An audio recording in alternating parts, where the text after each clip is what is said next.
Hello everyone, welcome to my channel. So today's topic is Android penetration testing and Android architecture. So मुझे Instagram पे बहुत सारी queries आई है Android pen testing से related and कुछ suggestions भी आए हैं कि उनको topics cover करने के लिए. So I thought I have to create a full Android pen testing series for you. So thank you for your support and जिसने भी अभी तक बहुत टू रूट को Instagram पे follow नहीं किया है, please follow and share with your friends. So in this video you will learn Android architecture, what is Android pen testing, why is so important for you as a bug bounty hunter और as a security researcher. सो अगर आप Android pen testing के अंदर new हो और आप interview के लिए प्रिपरेशन कर रहे हो, सो ये वीडियो आपके लिए बहुत हेल्पफुल है क्योंकि इसके अंदर मैं बेसिक फंडामेंटल्स बताऊंगा कि क्या क्या मॉड्यूल्स होते हैं, क्या क्या कंपोनेंट यूज़ होते हैं, सो जो इंटरव्यूज़ में बेसिक क्वेश्चंस पूछते हैं. So let's get start. So if you like this video, please hit the like button and subscribe the channel and don't forget to share this video with your friends and colleagues. Android penetration testing में application की security vulnerabilities and application को secure कराना हमारा main goal होता है क्योंकि जो organisation होता है उसके अंदर हमें वल्नरेबिलिटीज़ आइडेंटिफाई करनी होती है और उसे एक गुड रेमेडिएशन और मिटिगेशन हमें प्रोवाइड कराना होता है जिसके थ्रू वो एप्लीकेशन को पेच करता है या जो वल्नरेबिलिटीज़ आइडेंटिफाई उन्हें सिक्योर करता है.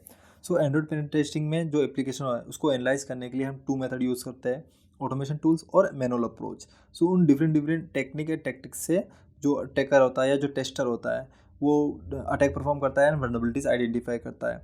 एंड ये जो पेन टेस्टिंग होती है वो इंपॉर्टेंट क्यों होती है क्योंकि हम डेली लाइफ में बहुत सारे एप्लीकेशंस यूज़ करते हैं जैसे like game, social media platform में जैसे इंस्टाग्राम, फेसबुक, व्हाट्सअप, और अगर आप बैंकिंग एप्लीकेशंस यूज़ करते हो जो फाइनेंशियल एप्लीकेशन हुई तो उनमें आपकी सेंसिटिव इन्फॉर्मेशन स्टोर होती है. अगर वो लीक होती है या अटैकर उसे आइडेंटिफाई करके पब्लिकली करता है तो आपके लिए बहुत इंफॉर्मेटिक इन्फॉर्मेशन है.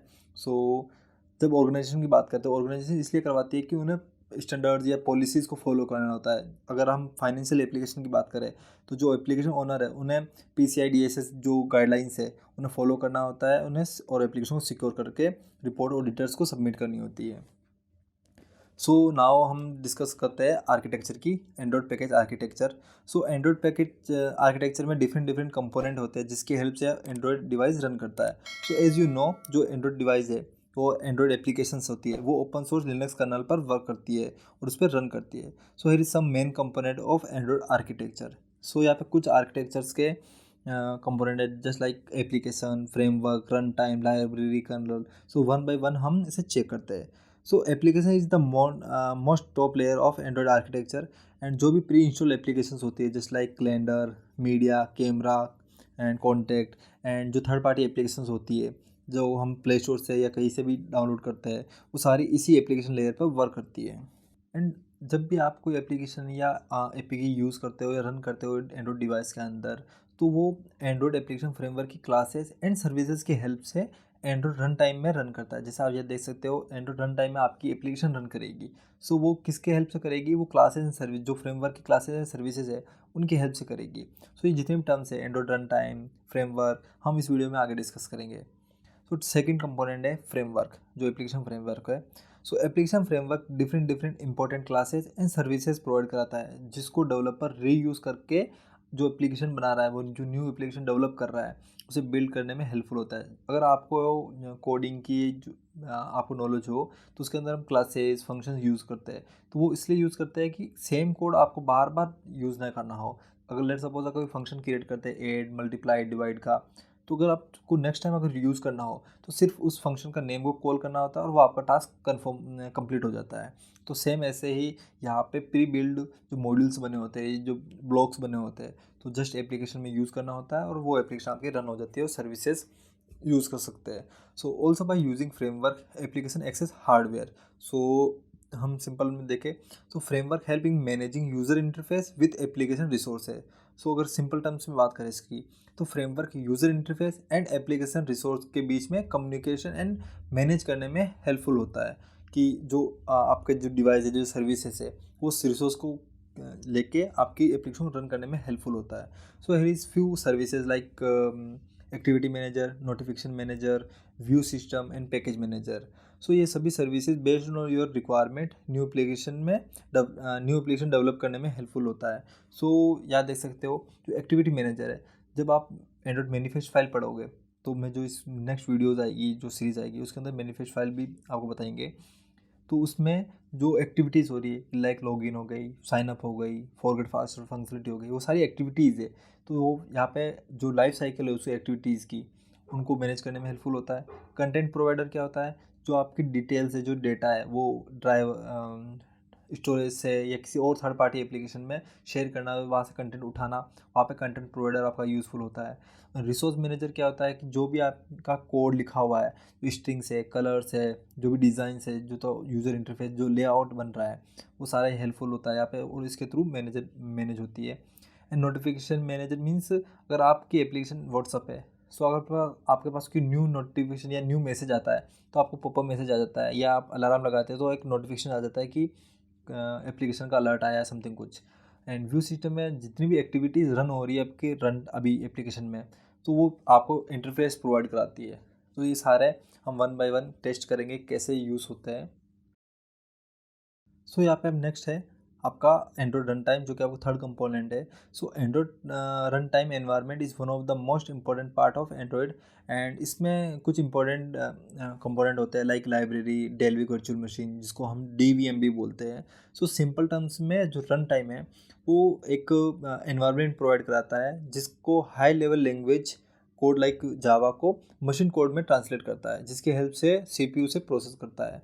So simple high level language से जो नॉर्मल मशीन लैंग्वेज है उसमें ट्रांसलेट करना और उसको CPU को प्रोसेस करवाना, वो रन टाइम का वर्क होता है। तो इसके अंदर दो कंपोनेंट है, लाइब्रेरीज जो कोड लाइब्रेरी या प्लेटफॉर्म लाइब्रेरीज बोलते हैं हम इसे, और सेकंड है DVM। सो प्लेटफॉर्म लाइब्रेरीज का जो फोर्थ कंपोनेंट है एंड्रॉइड आर्किटेक्चर का, वो हम इसमें देखेंगे कि लाइब्रेरीज कौन सी होती है। सो नाउ फर्स्ट हम डिस्कस करते हैं DVM, Dalvik virtual machine. So DVM एक रजिस्टर्ड बेस्ड वर्चुअल मशीन है जो स्पेशली एंड्रॉयड और we can say mobile device के लिए डिज़ाइन एंड ऑप्टिमाइज़ की गई है। तो ये इंश्योर करता है कि जो आपने एप्लीकेशन रन की है तो मल्टीपल इंस्टांस रन हो सकता है और प्रॉपर वर्क कर सकती है। So Dalvik virtual machine execute byte code, जो बाइट कोड होता है उसको एग्जीक्यूट करने में हेल्पफुल होता है, which is compiled from program written in the Java language. So सबको ये कन्फ्यूजन होता है कि JVM Java virtual machine and DVM Dalvik virtual machine are the same, but ये डिफरेंट होता है। सो यहाँ पे आप देख सकते हो क्योंकि JVM डेस्कटॉप सर्वर और वेब एप्लीकेशन को मोस्टली सपोर्ट करता है, एंड जो DVM होता है वो रजिस्टर बेस्ड होता है और JVM होता है स्टैक बेस्ड। सो इसमें आप कंपैरिजन देख सकते हो कि जितने भी ऑपरेशंस हो रहे हैं, जितने भी लॉजिकल ऑपरेशंस हो रहे हैं वो बाहर होते हैं, ना कि CPU में होता है। बट DVM में क्या होता है कि वो CPU में अंदर कैरी आउट करके जो लॉजिकल या अर्थमेटिक क्वेरीज होती है वो सोल्व होती है। एंड DVM का मोस्ट यूज़ होता है कि लो स्पेस मेमोरी जो CPU प्रोसेस है उसमें यूज़ हो सकती है DVM। सो आगे जाके जो गूगल ने ART जो एंड्रॉयड रन टाइम भी क्रिएट कर दिया था, सो DVM के सिमिलर ही है वो भी। सो यहाँ पे JVM जो नोट करने की बात है, JVM एंड DVM सिमिलर नहीं है। सो नेक्स्ट कंपोनेंट है प्लेटफॉर्म लाइब्रेरीज। सो प्लेटफॉर्म लाइब्रेरीज या जो हम कोड लाइब्रेरीज बोल रहे थे लास्ट कंपोनेंट में कि रन टाइम में वो कैसे लाइब्रेरीज यूज़ कर रहा है। सो ये इंक्लूड करता है various C++ code libraries and Java based libraries such as media, graphics, surface manager, OpenGL, SQLite and so on. तो जिनकी हेल्प से एंड्रॉयड डेवलपमेंट में हेल्प होती है और उसको जो एप्लीकेशन है वो रन करने में हेल्पफुल होती है। जैसे कि आप देख सकते हैं जो मीडिया लाइब्रेरी है, तो जितनी भी एप्लीकेशन रन हो रही है या जो साउंड या जो वीडियो ऑडियो चल रही है या वीडियो फॉर्मेट है उन प्ले एंड रिकॉर्ड करने में हेल्पफुल होती है। एंड SQLite है, जो SQLite जो डेटाबेस रिलेटेड जो डेटाबेस है उसको सपोर्ट करता है। एंड SSL है जो सिक्योर सॉकेट लेयर है, जितने भी कनेक्शंस बिल्ड हो रहे हैं उनको इनक्रिप्शन करने में ये लाइब्रेरी सपोर्ट करती है। एंड जब हम बात करें वेब व्यू, जो यहाँ पे हम लाइब्रेरी देख सकते हैं वेब किट नेम से है। सो वेब किट क्या करता है, जो भी ब्राउज़र बेस्ड इंजन्स होते हैं, जो भी कंटेंट होता है वो यहाँ डिस्प्ले कराने में आपको हेल्पफुल होता है। सो यार डिफरेंट डिफरेंट लाइब्रेरीज है जिनका आप यूज़ कर सकते हैं और एप्लीकेशन को डेवलप करते हैं। तो ये लाइब्रेरी भी कभी कभी वनरेबल्स होती है। सो इन लाइब्रेरीज में नहीं होती, जब डेवलपर को यूज़ करता है एप्लीकेशन के अंदर तो वहाँ पे वनरेबिलिटीज आइडेंटिफाई कर सकते हैं। सो हम आगे वीडियो में देखेंगे कैसे लाइब्रेरीज को चेक करना है। जो SSL है, हम आपने देखा होगा SSL पिनिंग क्या होता है। तो ये सारे कॉन्फ़िगरेशंस होती है जिसमें हम आइडेंटिफाई करते हैं लूप होल्स को। एंड नेक्स्ट कंपोनेंट है Linux kernel. So this layer is the foundation of Android operating system. So ये basic services like process management, memory management and device driver and more services provide कराता है. So it acts like a interface between underlying hardware and the higher level software layers. So ये ensure करता है कि जो resource allocation हो रहा है या मैनेजमेंट प्रोसेस हो रहा है वो एक्यूरेट हो. सो यहाँ पे आप देख सकते हो. सो इसके कुछ फीचर्स है जैसे कि सिक्योरिटी, मेमोरी मैनेजमेंट, प्रोसेस और नेटवर्क स्टैक एंड ड्राइवर्स, जैसे कि ब्लूटूथ ड्राइवर्स हो गए एंड एंड डिस्प्ले ड्राइवर हो गया, कैमरा ड्राइवर हो गया, ब्लूटूथ ड्राइवर, वाईफाई ड्राइवर, ये सारे ड्राइवर्स इस कर्नल्स के अंदर आते हैं. सो यहाँ पे हम इस वीडियो में हमने देखा है कि 5 कंपोनेंट अभी हमने देखे हैं.